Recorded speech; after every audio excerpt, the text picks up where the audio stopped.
It is a very complicated issue. A lot of people are still hurt by the Tuskegee experiment. So that experience, as well as trauma through their own personal experiences with the healthcare system, really makes people in the Black and brown community hesitant about getting the vaccine. I was actually recruited by the Lifespan COVID-19 Clinical Trials Group to actually reach out to particularly the Black community in Rhode Island.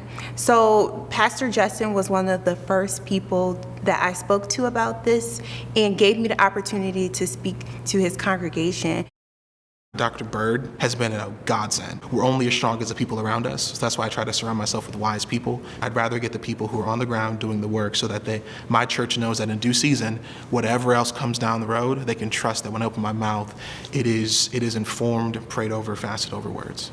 If I speak to a congregation member, I know that that person is not only going to keep the information for themselves, they're also going to tell people who weren't in the service, because that's how we do in the Black community. I think it's a very effective strategy, because there are people who say, you know what, I don't trust those people, in government, or I don't trust those doctors. However, I'm going to trust my pastor. I'm going to trust the people who are in my church. I trust Dr. Byrd, for example, in our congregation, who won't put something in her body that she then won't trust to be put in the bodies of the people she goes to church with. All the questions people ask me, I've asked of myself. Is this safe? What's the ingredients? I've looked at the research. The quality of the data is high, and therefore I'm confident that this is a safe and effective vaccine. I think the most important thing I do is listen.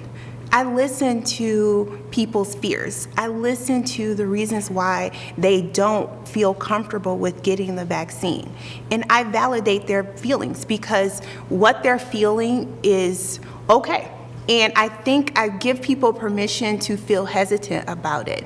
And in that moment, they're more receptive when I'm telling them facts and information about the vaccine.